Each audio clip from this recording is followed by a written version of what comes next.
je vous remercie de vous être approché de l'un des avocats de la défense pour avoir le déroulé des événements du mardi. En effet, prévu pour le lundi, la présentation à monsieur le procureur spécial de notre client n'a pas pu se faire. Et vous avez suivi tout le déploiement policier qu'il y a eu en raison donc de l'appel à mobilisation de certains partis politiques et certains membres de la société civile. La population, fort de cet appel, a fait massivement le déplacement. Et de l'autre côté aussi, le pouvoir a mobilisé également sa soldatesse, donc qui a bouclé tout le quartier Gagny. Il était pratiquement impossible donc d'avoir accès au parquet spécial de la Criette où notre client était censé être amené pour être présenté au procureur spécial. On ne pensait réellement pas que ce lundi-là, la présentation allait se faire, puisque nous avons été confortés dans notre position par le fait que nous avons été invités ce lundi-là, dans l'après-midi, donc à l'assister pour un deuxième interrogatoire. Alors, cela veut dire, s'il y a interrogatoire, cela veut dire que la procédure n'a pas été encore clôturée au niveau de l'enquête préliminaire.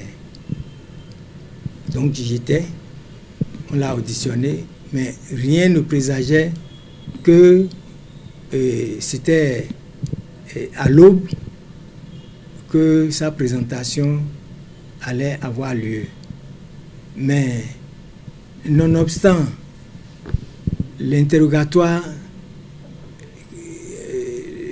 l'instinct de l'avocat nous disait que peut-être ils vont attendre tard la nuit, vers 23h, au moment où il n'y aura plus la mobilisation pour l'amener. Bon, peut-être qu'ils ont évalué les risques, donc à le faire quitter la BEF pour la Criette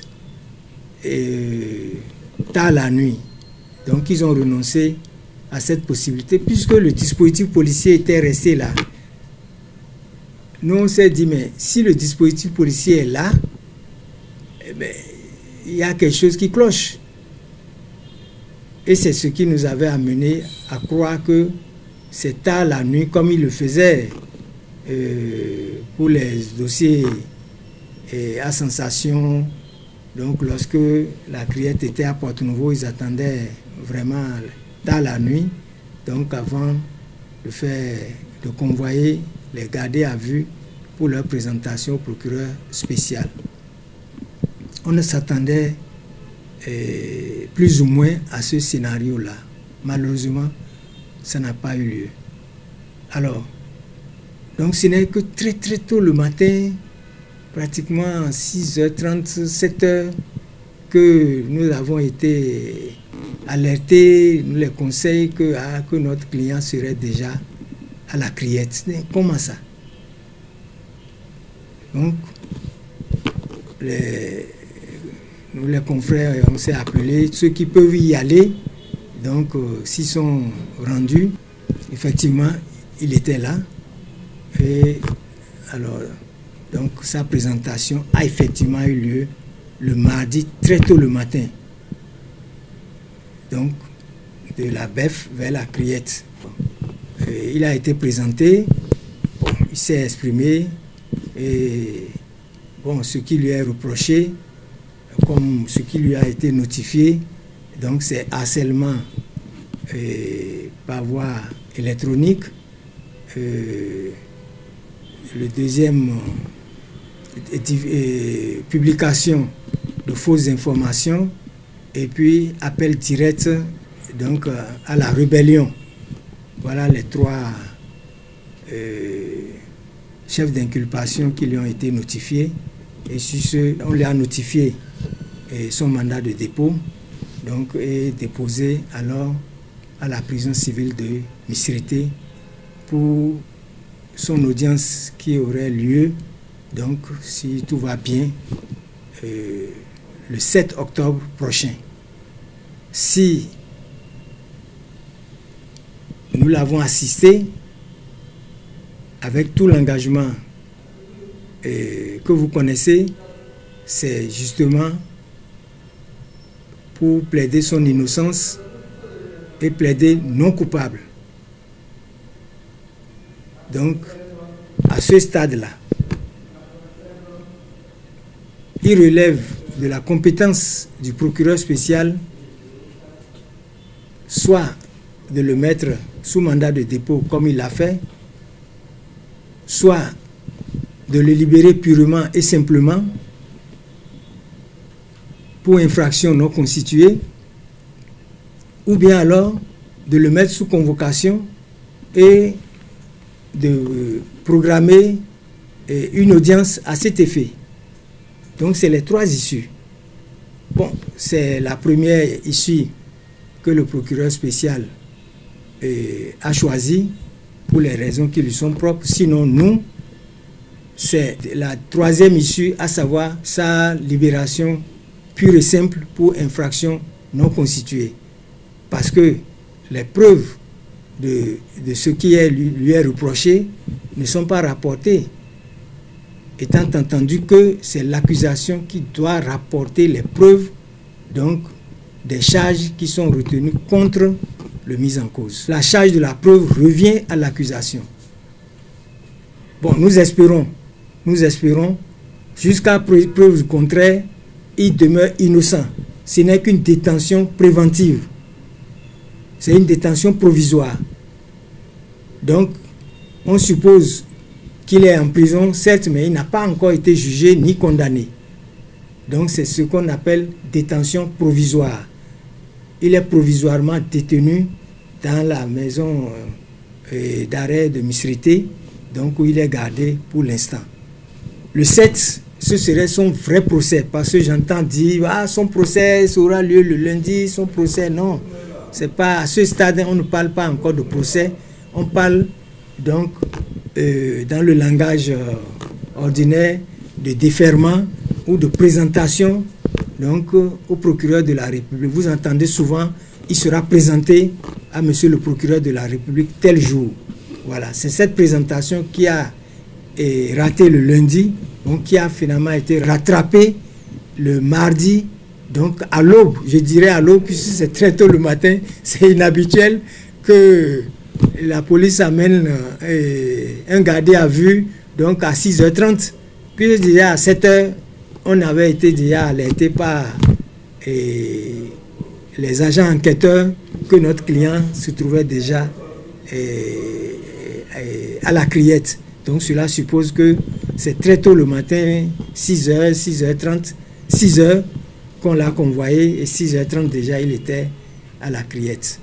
Donc voilà un peu le déroulé toujours spectaculaire donc de sa présentation à monsieur le procureur de la République. Bon, en tout cas, celui que moi j'ai vu, c'est monsieur Steve Amoussou, qui a le moral, qui a la tête bien posée sur les épaules, et j'espère que le temps qui nous reste pour finir ensemble, lui et son collège de conseil de sa défense, va davantage le motiver pour être prêt donc, au combat le 7 octobre. Donc pour affronter cette fois-ci, non plus le procureur spécial seul, mais la Cour elle-même, dans toute sa composition, y compris le procureur spécial. Voilà. À cet effet, à cette occasion, nous espérons que la Cour, n'ayant pas de charge, parce que les charges retenues contre lui à l'enquête préliminaire, ces charges-là peuvent connaître une requalification, d'abord au niveau du parquet, au moment de sa présentation, ou une disqualification. Vous comprenez?